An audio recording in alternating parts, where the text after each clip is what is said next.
Warlocks in World of Warcraft, The War Within Alpha, a World of Warcraft discussion topic in this esoteric stream that is sometimes about WoW. So, in save the universe. Jesus. In our last episode, the Warlocks were so jover. It was truly the end. They had lost their demonic cores, and they all wanted to end themselves. But maybe they won't now. But maybe they still will. So they still have no cores. Yeah. You don't get to move. Yeah. Which is fine. So you are rather coreless. Blizzard have responded to that, basically saying, right, Warlocks are not supposed to be high movement. One of their specs is really high movement. This is unfair. You've got Dark Pact. Fucking just stand in the stuff, like. Stand in the stuff, mate. Mages blink out of it. You stand in it. Easy. So that has happened. But has been somewhat compensated for by a bit of a talent rework that people have been very positive about. Yeah, because you get the doggo. Big dog. Big dog. You get the big dog 1 and the big dog 2. Sorry, the big dog 1 or the big dog 2. Literally. Now, I have this problem with a whole bunch of WoW's talent philosophy. And I'd love to sit down with one of the talent designers and go, listen, what the fuck is this about? Why do you do this? But big dog, that's what's about. Yeah, but big dog 1. Big dog 1. Let me get this right. I can't remember which is which. Big dog 1 is single target and big dog 2 is AoE. You pick those talents. I don't know why. I don't know why we still have to pick between single target and AoE. I really wish we didn't have to. Because that is a bad experience, I think. I find a lot of the time. But anyway, the big dogs are really cool. And they are replacements for your Valfiend, which means you have them fairly regularly. Valfiend no longer has a cost as well as a cast time. So it's literally like a whole big thing. It's in the tree. It sits down here. Below, like you'll see Tyrants here, and then Valfiend's just like a little below it. So you kind of always have your Tyrant on the go. And then Doom got an upgrade as well. Doom got a big upgrade to, I wish I had footage for you, but Doom gets an upgrade, so it now operates in the same system that the, what's it called? I can't remember what it's called, but the ritual thing that the Diabolus Warlock does, the hero talent tree, which is there's a buff, and every time you use a soul shard, the buff decreases in duration, and when it ends, something happens. They operate off that, so Doom basically, like, the more shard you spend, the faster it explodes. When it explodes, it does a big explode. It's not just single target damage, it's a big explosion AoE. And it also summons a Doom Guard who starts launching Shadow Bolts out, which is quite cool, actually. Which is quite cool. So, like, a lot people are generally happy on the changes. You'll notice one of the big complaints people had, and it still exists over in the class tree. One of the things people had an issue with is, hello, why do we have so many shitty 2 points? Do you want to count the number of 2 points in the demo tree there for me, Michael? No. No, if I had a rabbit R1, maybe I would ask it to do it for me, but as it stands, Flash Michael has no interest in such manual work. Other than, I think your point is I don't have to because it's nothing. Yes, exactly. And instead of counting, I should have just looked at the shapes. Yeah, you should have just looked and went, I don't see a 2 there anywhere. Interesting. That's good. I should have learned from the cipher of the first ones, man.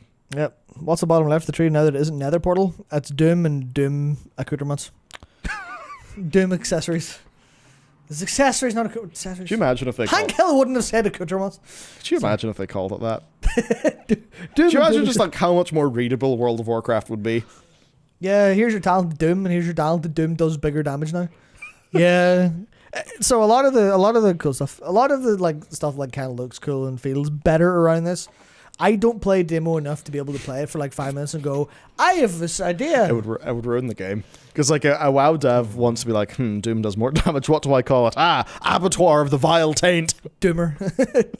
Easter Doomer. You just go Doomer, Doomist. Like, we've lost so much in our hunt for flavor. We've lost so much simplicity. So here's some of the notes. Like Valfiend's down to 30 seconds, so it's way more often. Tyrant's down to thingy. Soul Strike. I don't know because I know they've changed Soul Strike recently. Soul Strike is now just a thing that Felguard does. It also generates a Soul Shard. Yeah, so there's the pack there. Erdruin. Frosty Farg has been changed. Yeah, it's Mark of Harg, and that's the Charhound, which does the AoE, and Shatug, the Gloomhound does thing. And I think reminds me of the Demon Hunter hero talent Pursuit of Angriness. Yes, fantastic. I really like Duma and Dumaga. Wrong game. We need to have Welcome to the Podcast where we occasionally talk about World of Warcraft. That should be the intro. Yeah, it should be, more or less. So, you're right, Core Gaming. The cool thing about this is just the flavor, where those are, if you were blessed enough to play the Legion expansion and play 7.3, the best patch the game ever had, probably. Please ignore all the issues that I don't remember, such as the Netherlight Crucible being shit. He loved his Crucible, so he did. The most pointless shit, but it was pointless enough that I didn't have to think about it, unlike half of BFA's mechanics. I have not thought about the Netherlight Crucible since about 2 podcasts ago, the last time I think we had this exact exchange. Exactly. So they're Sargeras' personal Doomhounds. And he's away on a business trip with Ilden, so just sharing a motel room together, no problems there. Just you get to summon his dogs. You get to take Sargeras' dogs for a walk. That's perfect. And do him with interest. Very good. Yeah, so there's a lot of other stuff that I genuinely, literally, it would be wrong for me to sit here and try to explain any of it, because I'm like, it does stuff, and I'm sure it is useful. I would need to dig into it a little bit more. I need to dig in a lot more to actually play it and see what it feels like. But I definitely, new talented Doom Eternal. I get that reference. Good game. So they've definitely moved a lot of stuff, changed a lot of things. I don't actually know what any of these are literally off the top of my head. But a lot of the reason is that they say they're trying to align cooldowns without CDR in the same way they did with Hello. Army of the Dead. Yes. Army of the Dead had that where it's 8 minutes and then it reduces down to 4-ish. And they're like, why is it not just 4 by default? Duh. And then they made it 3. Because World of Warcraft has 30-second cooldowns, 45-second cooldowns, 6-second cooldowns, 90-second cooldowns, and 120-second cooldowns, and 180-second cooldowns. That's the game. That's the whole game. It's just all cooldown alignments and things like that. Oh, great. They can fire all the class designers now that it's worked out. Yeah. And great. Then 3 expansions later, it'll all be 2-minute cooldowns, and everyone will go, why does this feel so familiar? And everyone goes, what did they do in Dawn Trail? Nothing? Okay, sweet. Anyway. Fuck's sake. So they're generally talking about Tyrant wanting to be in the middle, because it was just that was the thing demonology got used to, because it was in the middle, it was really strong, and it is cool to be I've got a load of demons, what do I summon a boy to make them stronger? Class, let's go. But then Doom Valfiend being more of a actual thing that kind of happens. I think it's a mistake from a rotation perspective with the Hounds and other summons getting too bloated. It felt less bloated than I remember when I played around with it for a little bit. It's definitely a bit heavy with Valfiend been down to 30 seconds. But it's a bit there. What's Dawn Trail? The new FF14 expansion. I was referring to how Final Fantasy 14 has 2-minute cooldown windows all the places. Is it fantastic or is it bad? Is it great or is it terrible? The job changes. The job actions trailer had some cool stuff in it, so they're winning for now. I see. Warriors get I think they get Fellist Cleave. So they're good. And so much so they are now no longer a business unit. They are a creative studio. Yeah. Jesus Christ. They got renamed from Creative Business Unit 3 to Creative Studio 3. What really drives me insane, so funny, because ironically Creative Business Unit 3 is way more creative than Creative Studio 3. Yeah. Oh dear. Yeah. Meanwhile, Square Enix is so over. We need to do a video on that. Apparently Square Enix is so over. Square Enix No one's buying their games. It's over. It's gone. Final Fantasy 16, massive flop, failed game. Square Enix have higher expectations than anyone than anyone is willing to admit is reasonable. Okay, sure, that's fine. And none of their games that they didn't market and all released at the same time didn't sell quite as much as they wanted, despite being reasonably cheap. Okay, cool. Turns out, game development hard. And if I don't get the Harvestella team to do something with just as much soul, I will be I will make the Unabomber look like a fucking joke. In Roblox. Anyway. Cut that whole bit from the clip. Okay, no, Habbo Hotel. I envy you. Yeah, turns out. Yes. Yeah, that's not getting into it. World of Warcraft. Video game analysis. Warlock. This was a fun thing. Oh. This was a fun thing where I'm sat here going, I don't know how to feel. I need someone to tell me how to feel online. So this is the Void Weaver. That's why we have class discords, man. Exactly. I don't go to any of those because I don't like them. But so you all right there? Yeah. Yeah. I'm just imagining a sort of North FC. Yeah, exactly. So what they did with Void Weaver and the Shadow Priest, specifically the Shadow Priest point of Void Weaver, is that they moved the Entropic Rift from triggering off Void Torrent to operating off Shadow Crash. Or so it took a second to compute there, yes. Yeah. So everyone went, hang on a second. But Shadow Crash got some baked in changes that are very, very nice, such as it is no longer a ground targeted AoE that takes 3 to 7 business days to arrive. Unless you're not at home and then it goes back to the depot. Or if the tank has moved the mobs out of the way and then you just decide I'm going to leave this key in shame. But it now is a targeted ability that explodes in an AoE around it and it shoots way faster. Which feels very, very nice. Especially because I know obviously we'll use it at cursor macro, dickhead. But the thing about having the button be a targeted ability is that you don't have to worry about your mouse movement. You can literally just press the button as part of your rotation. Wherever you're looking, wherever you are, it's fine. And you could argue that's, I like the aiming at it, don't whatever else. But they changed it to opt for the Rift to spawn when you Shadow Crash instead of Void Torrent because they were worried that people would be like, oh, well, I guess we're using Void Torrent the whole expansion. Yeah. Because no one's playing Archon. Fucking no one's playing Archon. Archon's cool and nice, but no one's fucking playing it. Everyone's playing that's all. See, right, making it cool and nice probably required mechanics, and that's the problem. Yeah, everyone's playing this. Everyone's playing this all day long. No two ways about it. No two ways about it. So they thought that was cool. They wanted to make sure you could actually not take Void Torrent if you didn't like it or, whatever else. Icon's neat. Just the overall class one. Yeah. It's all beautiful. Or the hero talent icon's cool. It's all beautiful. So the Shadow Crash upgrade is nice. It's very nice. It's a big improvement. But I think people were not very happy about the change. I don't really know why. Because I was like, it's all right. It's cool. I can get why. The other thing is... Because for a lot of people, they're like, if they want to... Yeah, about the targeting. Yeah.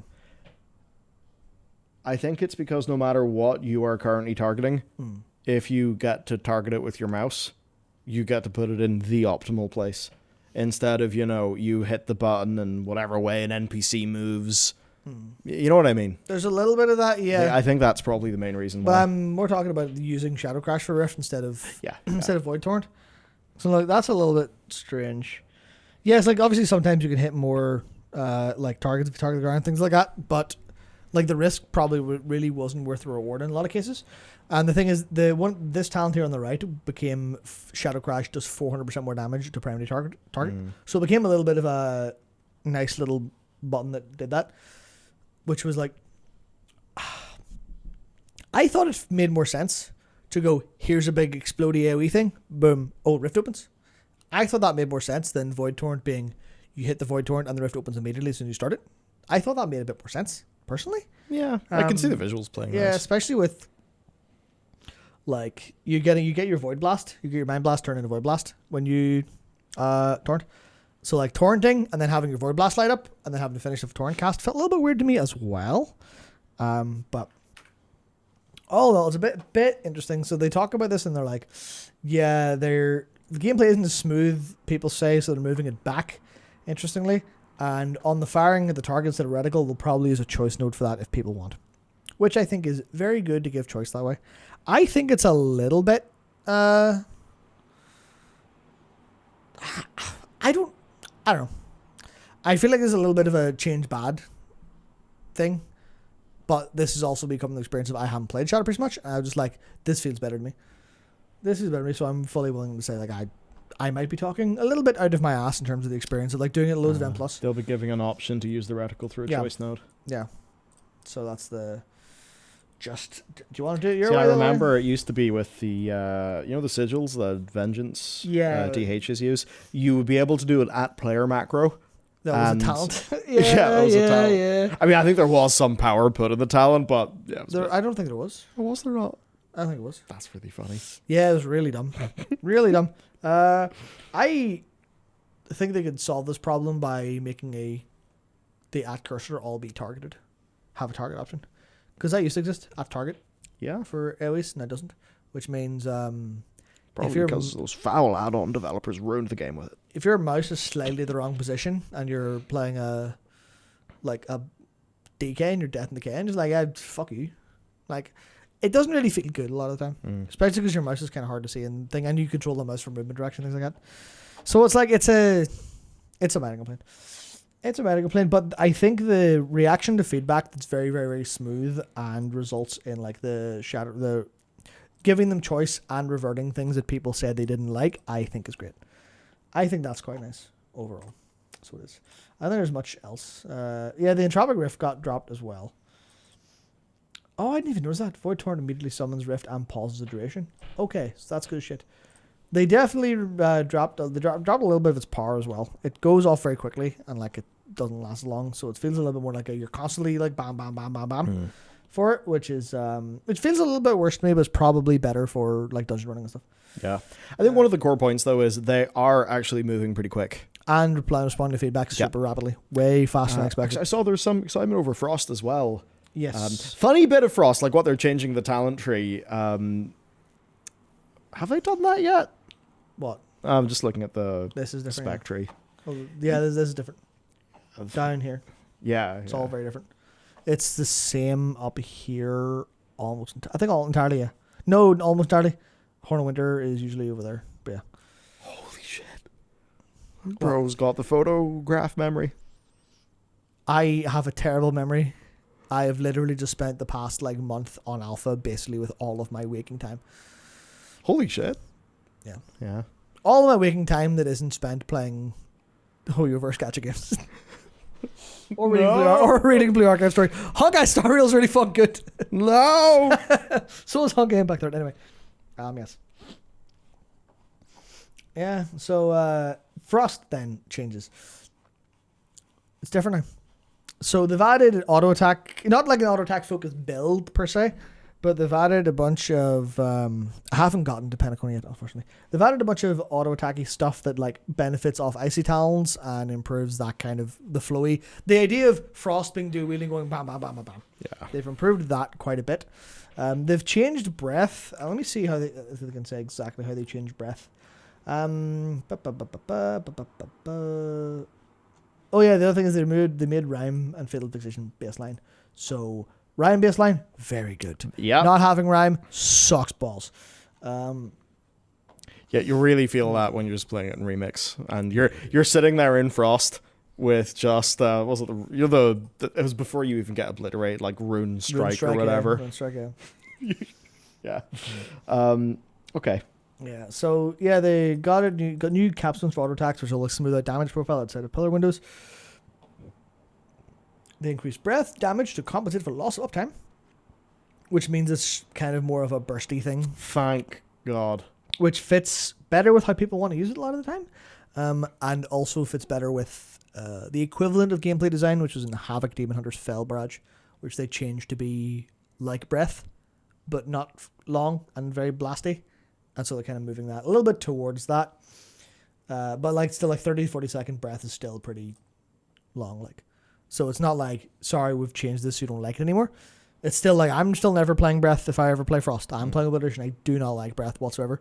But then I have a real skill issue with rune and RP interaction that they do talk about kind of fixing a little bit, I think.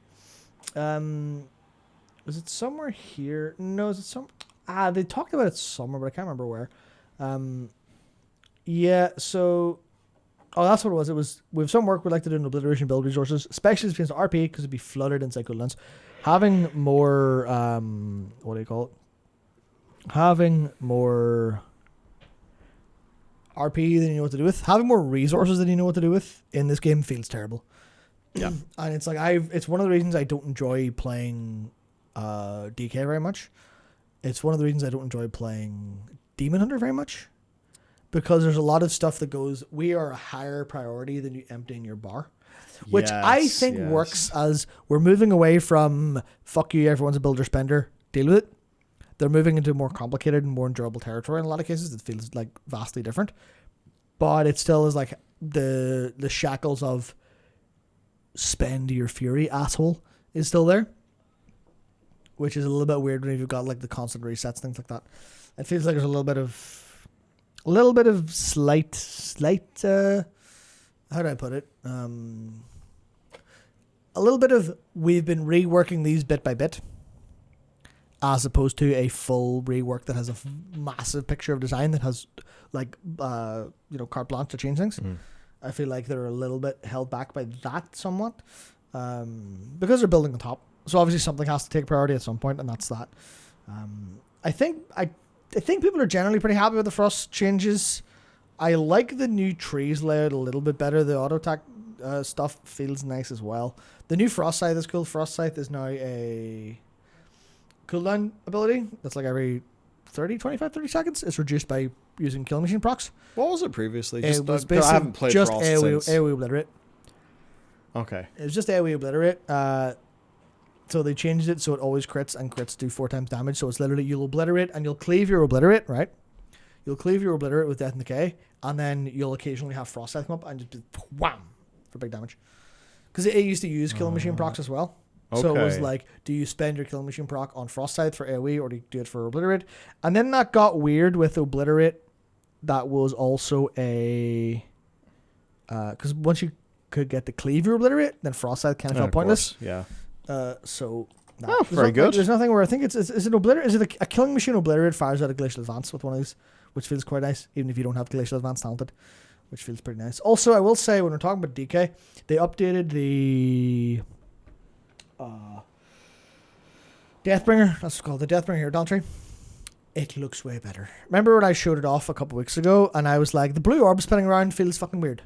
Yeah. That now is not a blue orb spinning around. That's now this cool big fucking bursty effect. And the scythes, and I was like, oh, the Argus scythe, that's cool. I hope they don't change that. They changed it, made it better. It's not the Argus scythe anymore, but it's just like massive, like, I actually moved back a little bit there to show.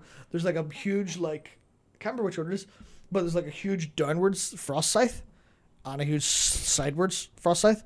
And like the rhythm of it going like bam, yes, bam. Like just like nice offset timing. Yeah, it feels really good. I love when it procs like. It feels fucking fantastic. A lot of small updates across builds to make things look better. Very, very, very nice. Very nice overall. So this is like TLDR, good changes. Happy times. Good changes a lot of the time. Still, there's like talents that aren't done yet as well. I saw people point out, which is still the case. Wildstalker Druid exists. This is like some small targeted feedback to like the fact that it's a super passive, so they're adding some more interactions. So it's like yeah, sure, that's fine.